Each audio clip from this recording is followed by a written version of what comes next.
off, they need breaks, and they just lose capacity. So I know, it's a mess. Okay, so I just hit record. This is going to be on tape, and I'll kind of chop it up to probably air on Monday. okay. All right, so I guess, the first thing I want to ask you is how I realize this is a whole new thing, how exactly will this work? Like, how often will you meet, and then how often will you give a report or advice to the governor? Kind of will there be a set schedule, or how exactly will it work? Last summer, we had the Return to School Advisory Council, and that was really heavily focused on getting kids back in school, a lot of health, safety protocols. And this group is a little bit different. Now we're looking at COVID recovery, much more education focused. And, there are policy and budget implications of the work, but for sure, it's going to be student-centered around academic recovery, social, emotional, mental health, the racial trauma that students have experienced, physical health, and COVID safety will still be part of the puzzle. We'll meet with frequency between now and through the spring, and a governor's advisor is on our council that closely works alongside me, and we co-plan, and so there's a continuous feedback loop between the governor's office and the council. We'll also have subcommittees that will have focus areas to inform the work of the advisory council as we shape recommendations to the governor's office. And how confident are you that she will either adopt or take the advice that you've been tasked to give her?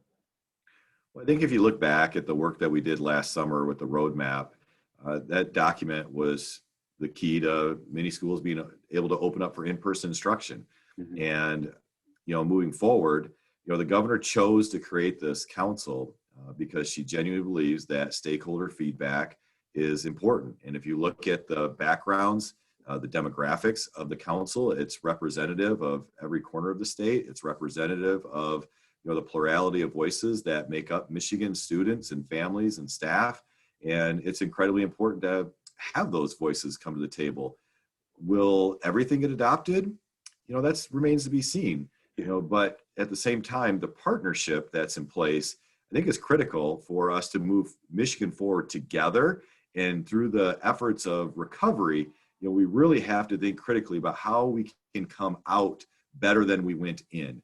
And there were certainly some issues and inequities in place in Michigan before that we certainly want to examine as we move forward with recommendations. Is there any testing or data to show, the extent of what the pandemic has caused? In other words, how bad is it, I guess, is the question. Well, and that's oftentimes what we hear is, the phrase learning loss, or, what are the gaps that need to be filled? And there's no question that, the pandemic has had traumatic impacts on students' overall well-being, academics being one part of that, social, emotional, for sure being another, their physical health and wellness, of course, as well. The impact on their families has been significant. But we also have to look at what skills have students also learned. So technology skills and how to collaborate and how to engage in different means through apps or different conduits for communication, resiliency, the coping strategies that many students have learned.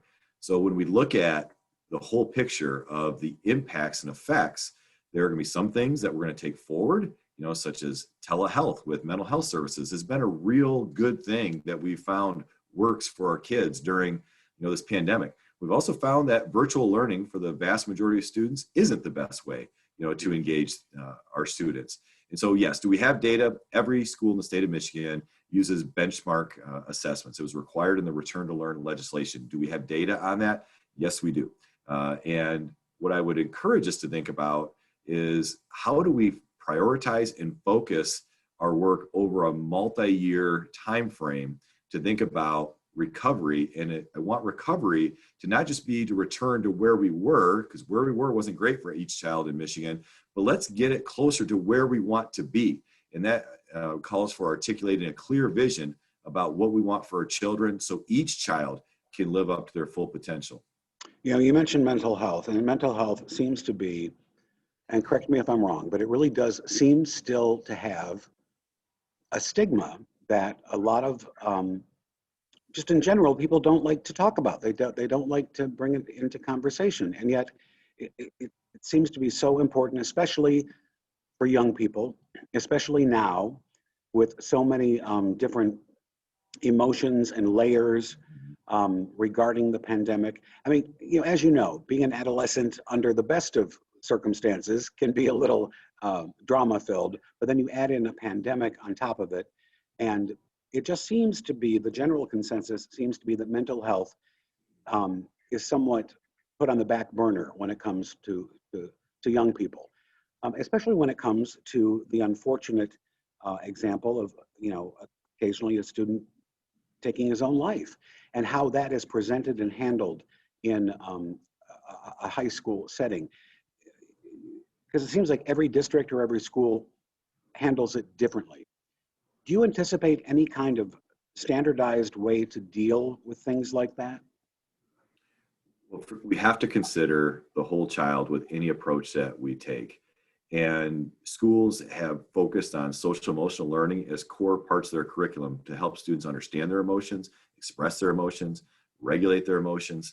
But we also know that we have work to do. As a society, mental health has taken a more prominent role. We've heard professional athletes acknowledge, their struggles with mental health, but also how they cope and how they deal with mental health issues. It's those type of conversations that are going to be critical for us, because we know, like, if a student has a physical injury, let's say hurts a shoulder, they're going to go to a physical therapist. Right. But if we have, something with our emotions or with our mood or, with our mental health, we don't always see a mental health or a therapist for our mental well-being.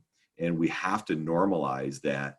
That's just a regular piece of how we maintain our wellness. Is it's physical, social, emotional, mental, health is a part of that.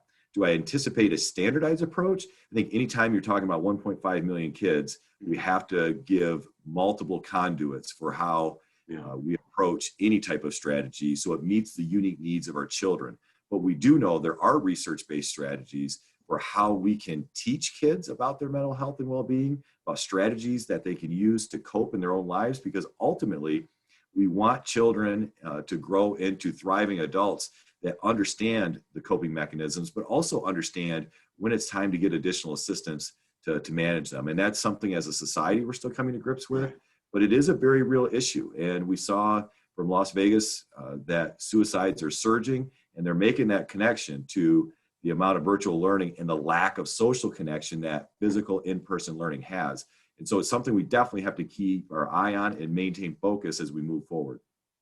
Yeah, it's almost like you have to find a way to make it hip to ask for help, right? You have to make it, and I don't know if you make, do you make TikTok videos, so that's a platform they understand that it's okay to not be okay and to ask for help. You definitely have to meet children where they're at and communicate in ways that they receive information. TikTok is a pretty popular way. Right. As a parent of an adolescent, I can tell you that's a great way. Right. I mean, I'm just throwing it out there. I don't know how to, how do you reach them on a level where you need to make it hip for them and acceptable for them to say it's okay to not be okay, and it's okay to ask for help, right? I think it's important that we're just authentic with kids, and that we're real with them. Kids have more capacity than what we believe. It seems like they are growing up a little faster than what we want them to be, but it's still something that we have to engage kids in these discussions because I think they can handle it. I think they are equipped to handle it, and they're having these conversations without adults trying to figure things out on their own, and that can be not healthy because those are sometimes questions we as parents don't always have the answers to. We need to go to help. And I think what's really important is asking for help is not a sign of weakness. It's a sign of strength. And if we could normalize that as a community, it takes a village to raise a child, but we all need help in certain elements of our life. And it's acceptable and valued that you ask for it when you need it. And so what message do you have to parents who might be just really worried that their kids have really struggled during this, it's been what now? It's been almost a year, almost to the date since this pandemic affected so many people and all of us really. What do you say to the parents who are worried that their kids have just struggled and they're not sure what to do themselves? I really appreciate that the governor added Dr. Bill Pink, the president of GRCC, to our advisory council, because we're looking at this more holistically than just K-12, because we're looking at it beyond, because that's a huge concern, is what implications on my child's future does this pandemic have? And one piece that we want to look at, again, is how do we look at it systemically over multi-years that includes our, post-secondary partners. But another conclusion is, and something we knew, the kids spend 80% of their time outside of school. How can schools get closer to parents and really value them as co-educators because of the supports that we've seen they've had to provide through virtual learning, but also how can learning extend into other areas of our children's lives, and how can we help support parents in their role as their child's first teacher? And it's a great opportunity for us to get closer together as we both work to educate children. Now, what about something like summer school this year, or an early start to school, next year, because of just the remarkable circumstances that have happened, this year? Any thoughts on that? Well, I think anytime we look at, trying to fill a deficit, we really examine the method of which we're trying to do it. If it's more of the same, it's going to be more difficult to engage kids. Yeah. But I think there is a lot of energy in the community about how to engage kids in more meaningful learning, more hands-on, experiential, cultural arts. And how can we look at summer as a time, not just for enrichment to add on to education, but how can we articulate those enriching elements such as the art museum, the poem museum, the zoo, Van Andel Institute, Blandford Nature Center? How can we articulate those toward credit-bearing opportunities that we see in our schools? Because we know kids learn and the brain acquires knowledge in more holistic ways than narrow content areas such as science, social studies, math, or English language arts. And if we can really look at summer as a means to do things that we can't always do during the school year, Right. It's going to be more engaging for kids. It's going to be more meaningful. They're going to be more motivated.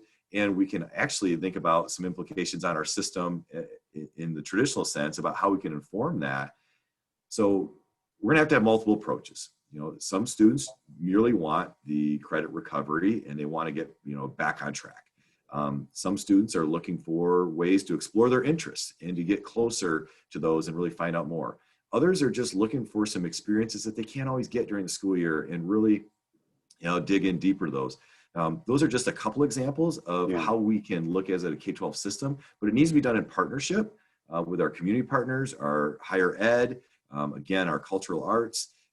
So I really encourage and ask us to not just think about we need more. We really need to have a clear vision of what more means and then align our resources to that vision.